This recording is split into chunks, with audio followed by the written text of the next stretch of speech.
Our program is designed to put a safe environment in place for children whose parents don't have a high amount of money. We have like 3 daycares in Alton, but they all have a high tuition rate, and just some people can't afford it for their children because they have more than one. We thought it'd be a good idea to put a safe environment there for children whose parents don't have the money to send them to daycare. In our community, poverty is a big issue, and so that's kind of what we decided to focus on as our MOHOCOLA project. It's just a big issue with the economy and stuff. People don't always have enough money to feed their kids. We've been tackling hunger in our community. Especially like within the grade schools. Hunger is a big part of our community, and it's gone up increasingly in the past few years.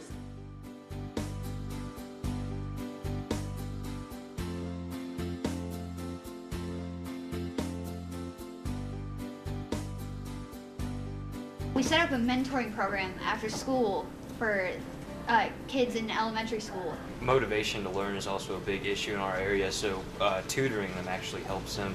If we can teach them in more fun ways to do stuff, that helps a lot with their schoolwork. We help them with their homework, and we teach them educational games and qualities like responsibility and respect for others.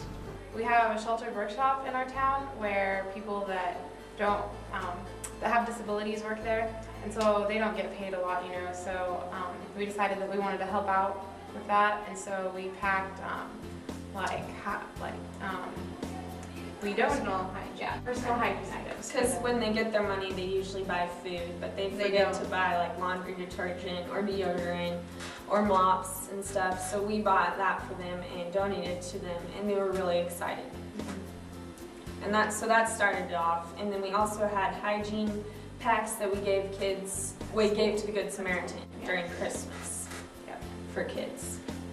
And this past Christmas, a faith-based organization came and contacted us and said they had a need to help get food for the local Good Samaritan food pantry.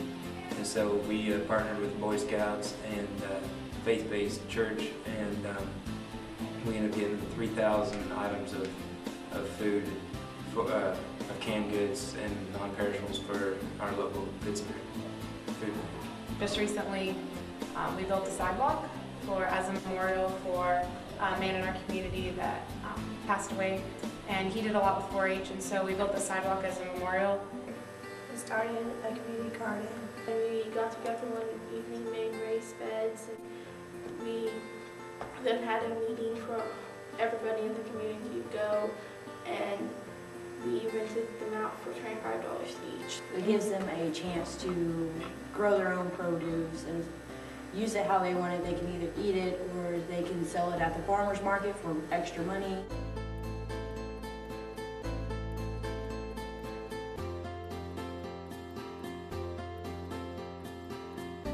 All of our major test scores have increased by as much as 5 to 10%.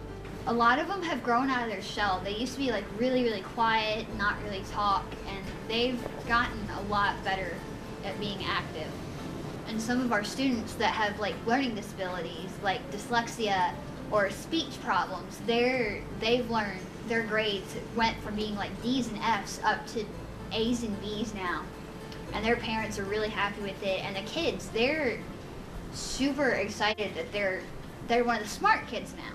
A lot of times people think that teenagers don't do much, but that's not the case whenever they think of us, because like they know that we get out there and do things. They know that we can get things done. So most of us have had kids actually come up to us and say how they appreciate it and how they like it, and I've had a parent even come up to me and say that they appreciate it because they didn't have to worry about the expenses of going to get food and feeding them over the weekend.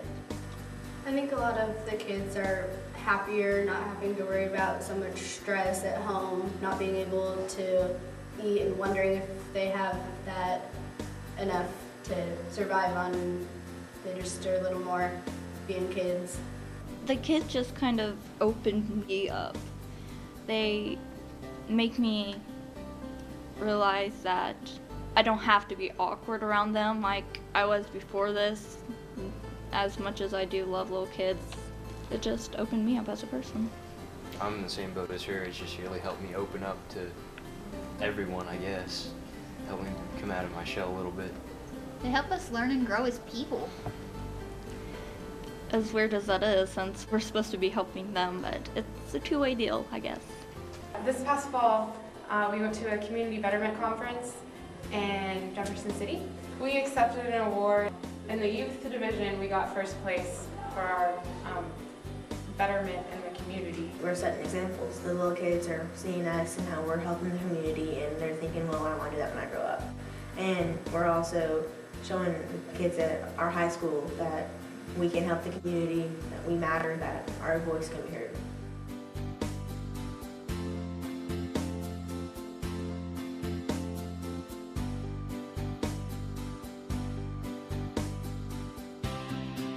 Our next generation is so adapted to technology.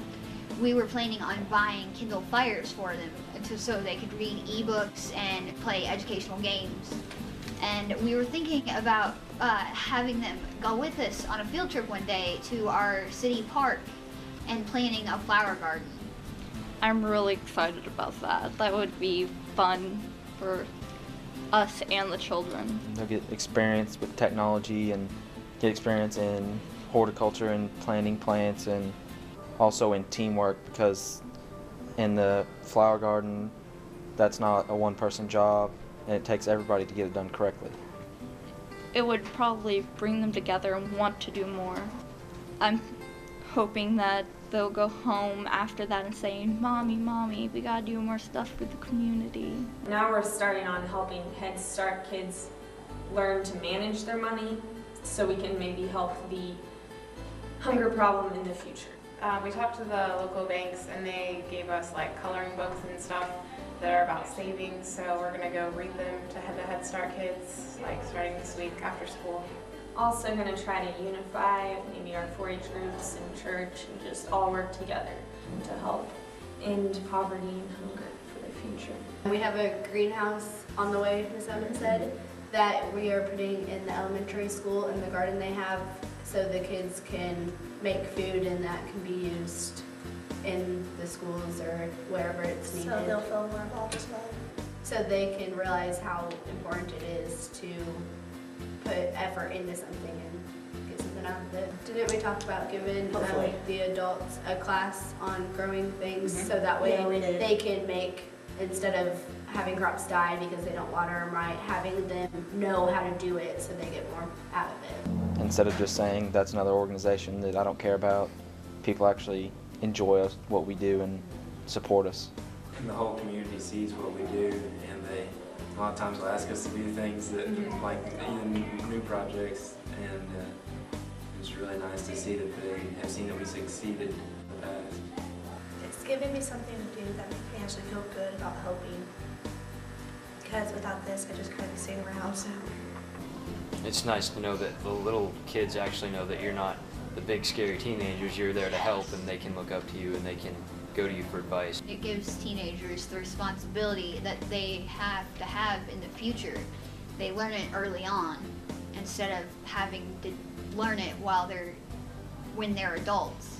I think it's made me more able to stand up for the things that I feel strongly about. It just makes you feel good that you know you helped people. I just love seeing the smile on their faces. I think the best part's the interaction and teamwork between the youth and the adults. I know it's made me want to go out there and make more of a difference. Once you get started, you want to do more and more. I'm just glad I can help them. It's definitely gives you a feeling of completion and accomplishment.